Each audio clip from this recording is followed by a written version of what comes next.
may kabutihan sa kalusugan para sa buhay na makabuluhan. Mga eksperto ay pinag-isa, kami inyong makakasama.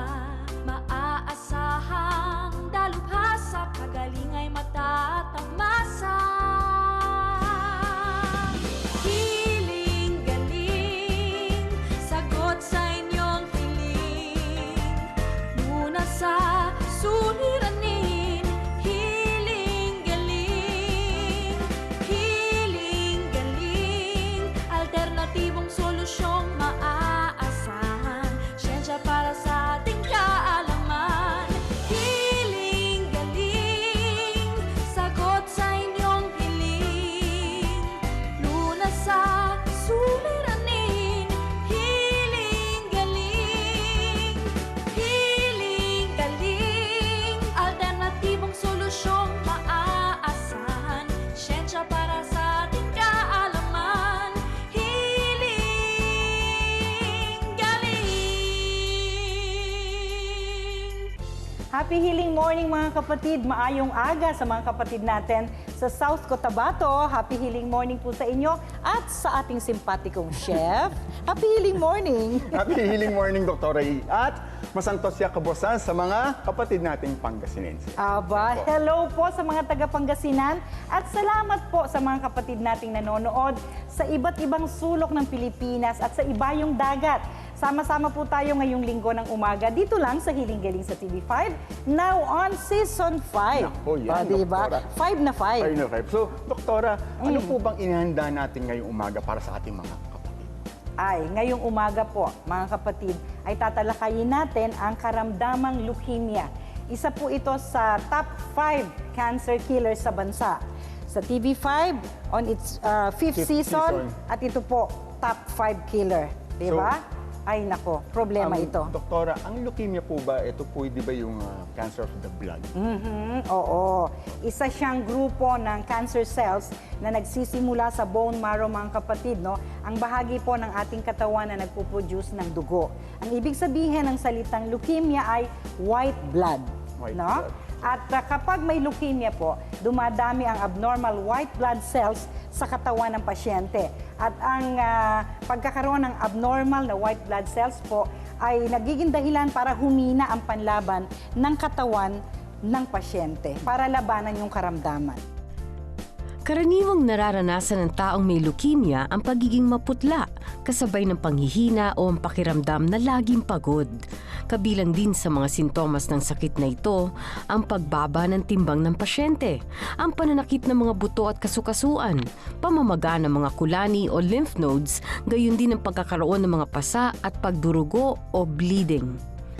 Maari ding makaranas ang pasyenteng may leukemia ng pamamaga ng spleen o pali at ng atay na nagiging dahilan ng pananakit at pamamaga ng tiyan.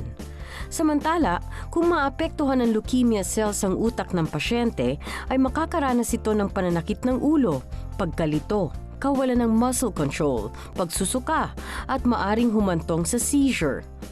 Sinasabi sa mga pag-aaral na hindi na mamana ang nakamamatay na karamdamang ito. Hanggang sa kasalukuyan ay hindi pa matukoy ng modernong medisina ang tiyak na dahilan ng pagkakaroon ng leukemia. Doktora, yung sanhi po ng leukemia, ano po bang 10 or 10 nagmumula, 10 nakukuha, namamana po ba, or... Sa mga pag-aaral, chef, no, wala pa silang natutukoy na sanhi ng leukemia. Pero wala po itong pinipiling edad, maging bata, matanda, lalaki man o babae, ay maaari po magkaroon ng karamdamang ito. At ayon po sa statistics, no, mas mataas ng bahagya ang incidence ng leukemia sa mga kalalakihan kesa sa kababaihan, chef. At noon pong taong 2014, no, ang Pilipinas po ay naitalang pang-100 bansa sa dami ng namamatay sa leukemia, chef. Nako, Doktora, sa akin pong pagkakalam, di ba, meron pong 3 paraan kung paano siya gamutin. Sa ospital. Sa ospital po, ang kumbaga yung mga western po, ang chemotherapy, ang radiation therapy, or kung ito po yung lumala na, yung bone marrow transplant. Kaya lang po, yung, of course, may, alam naman po natin, may span of life lang. Minsan, nasa 29 months up to 10 years lang po, ang tinatagal ng may taong may sakit sa leukemia. At very less lang po, o maliit lang pong porsyento ng survival rate. Opo. At marami ay nakikita na ni Lord. No? Malungkot na balita yan. Pero maganda yan tanong mo, Chef. Kasi yan po ang babahagi natin, no? Dito sa Hiling Galing sa ating mga kapatid ngayong umaga. May natural na paraan po ng paggagamutan para sa leukemia na patototohanan po ng isa nating kapatid na gumaling na mula sa karamdamang ito.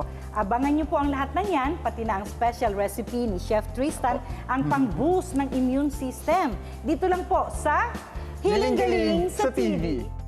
Hi, Dr. E. Ang nanay ko po ay nagka-leukemia. Pwede rin po ba akong magkaroon nito? Paano po ba ito maiiwasan? Si George Derpio ng Tarlac. Kumusta po kayo dyan? Mga tanong tungkol sa leukemia, lilinawin at sasagutin na ni Dr. E. Ang Hiling Galing sa TV ay magbabalik, kaya dyan lang kayo kapatid.